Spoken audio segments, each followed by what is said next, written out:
Kaya, bakit biglang nabago ngayon? Pati ang tono ng Justice Secretary. Matalik na kaibigan ko po yan si Boying Remulla. Para ko ng kapatid. Pero parang kapatid din niya si Speaker dahil sila po ay fraternity brothers at talaga napakalapit na magkaibigan din. Baka ma'am niya, ang powers ko inferior sa powers ni Speaker. Pero totoo pong nagbago ang ganyang deklarasyon ngayong pag-aaralan na at baka itong resolusyon nito na aproban sa Kamara maging dahilan ni Speaker, ni Justice Secretary paano ko babaliwalain ang pinanggagalingan ng pondo ng DOJ at papasukin.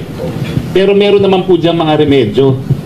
Tandaan niyo po, ako ngayon kaisa-isang Pilipino na pwede umapir sa ICC, alam ko naman po ang gagawin ko. Mabuti na lang po, meron naman po tayong mga legal remedies dito sa Pilipinas at sa abroad.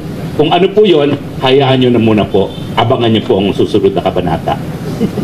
And speaking of that ICC, Secretary Aguirre is the number 2 after President Duterte implicated in that case in the ICC.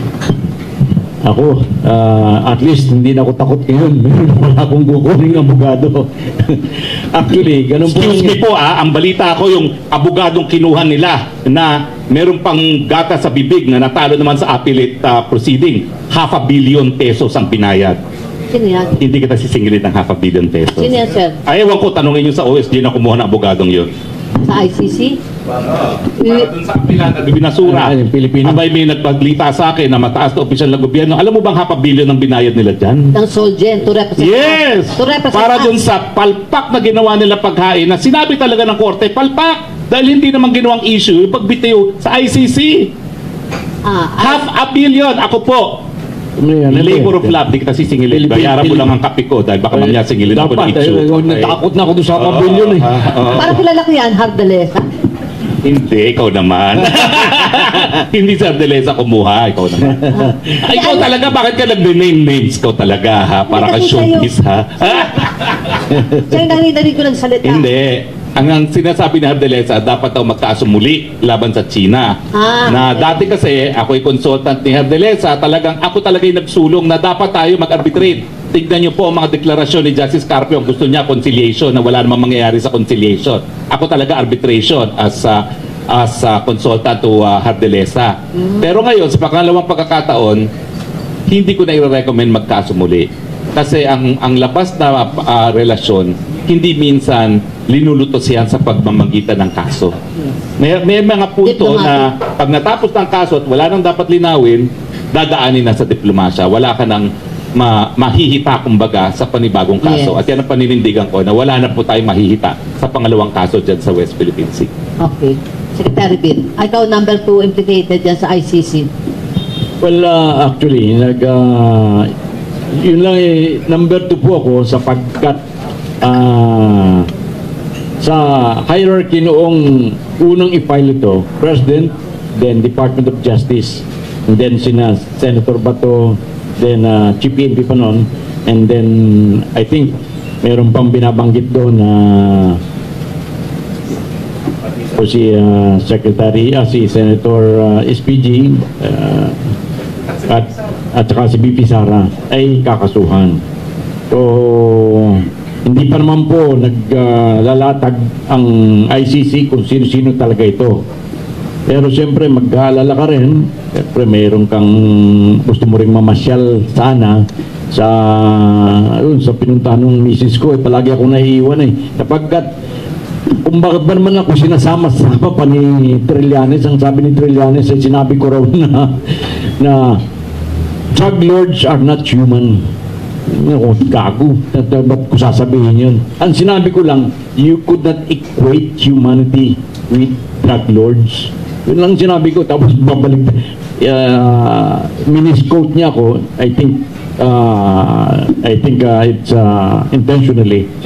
Sinabi ko rin na drug lords are not human. So anyway, the President and is in good hands. I believe that I will be in good hands already. Kapilang pa ang aking... Pero sabi mo nga, freedom of expression mo yun eh. That's your freedom of expression. Kahit sinabi ko pa yun. Katulad din nung itong pinail ni Castro against the President. Ang sa akin, simple lang yun eh. Walang kaso yun. It's merely freedom of speech. Eko, kahit anong isip ko sa'yo, pagkasama-sama ng isip ko sa'yo, gusto ko itang patayin. Although sinabi ko yan na, sige, gusto kong patayin itong mga komunistang ito. Is that wrong? Wala. And I think it's not punishable under Philippine laws. Wala pong yan. Kaya I think it's included in the freedom of expression. Tandaan ninyo nung 1965 election, Macapagal versus Marcos, sinabi ni President Leo, anak ni Nalundasan, na pinagbibintangan nilang ang pumatay si President Ferdinand Marcos Sr. Ang sabi ng ni Nalundasan noon, I personally believe that Senator Ferdinand Marcos killed my father. Yan ang tinuunan niya sa lahat ng panahong bata-bata pa ako noon. Pero wala namang magawa because yun lang ang thinking niya eh. Yun lang pag-isip niya eh. And we are free to think even the worst scenario. Pwedeng wala pong kasalanan niya. Unless mayroong overt act o yung action mo na. Dito wala naman eh. Lilinawin ko lang po kung bakit sinasabi natin na wala talagang jurisdiction ang ICC. Bakit? Meron na po kasing desisyon ang hukuman sa kaso ng Burundi. Ang Burundi, ICC, you mean? umalis din sa ICC. Pero ano po ang naging desisyon doon? Alam niyo po kasi, kapag ikay umalis sa ICC, de-deposit mo yung instrument mo of withdrawal. Merong effectivity yan 1 year after. So tayo po ay umalis nung 16 March 2018. So naging epektibo po yan 17 March 2019. Ngayon, kaya merong isang taon yan na binibigay bago maging effective, binibigyan ng pagkakataon ng prosecutor na simulan ang kanyang investigasyon dahil yung paghihingi ng abiso at pagpayag sa pre-trial chamber na magsimula ng preliminary investigation, yan po yung tinatawag na trigger to the court's jurisdiction. Kapag hindi mo yan ginawa dun sa isang taon na matapos i-deposit ang instrument of withdrawal, talagang mawawala na po ng jurisdiction ang ICC. Kaya po ako nagulat na doon sa desisyon ng Appellate Tribunal at saka ng Trial Tribunal, yung $500 million na migatas pa sa bibig na foreign lawyer ng OSG, hindi niya pala linabas yung pagkakabitiw natin na epektibo na ng 17 March 2019, gayong ang prosecutor ay humingi lamang ng leave na mag-conduct ng preliminary investigation 2021 na.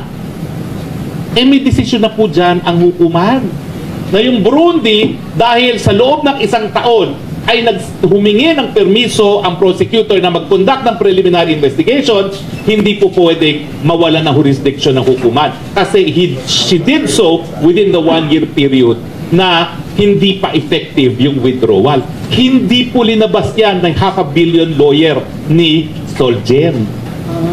Yun ang naging dahilan kung bakit ang sabi ng hukuman ay hindi namin papansinin yan. Kasi ang sinabi mo lang, walang jurisdiction, it's a violation of sovereignty. Hindi mo naman in-invoke yung Burundi ruling.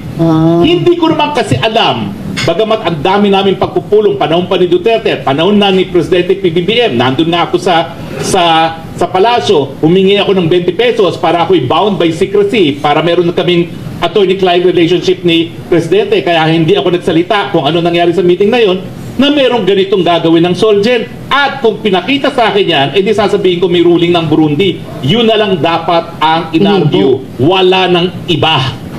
Okay. Wala nang iba.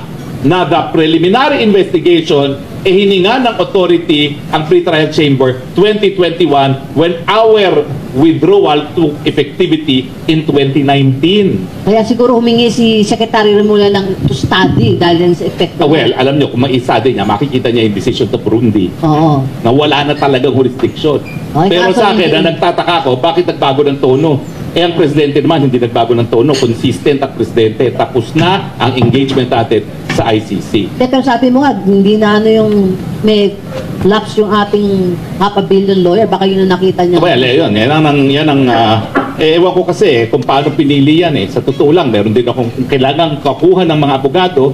Meron din akong mga alam kong magagaling talaga, no? Hindi ko naman sinasabi ako pinakamagaling. Okay? Ito namang kasong ito, dalawa lang naman ang hawak ko talaga sa ICC, Ukraine at ito. Pero Ukraine. siguro naman yung Ukraine, madugo naman yung aming napatunayan doon.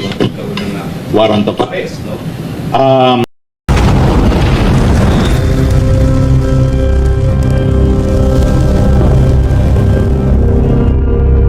Thanks for watching Partnell TV channel.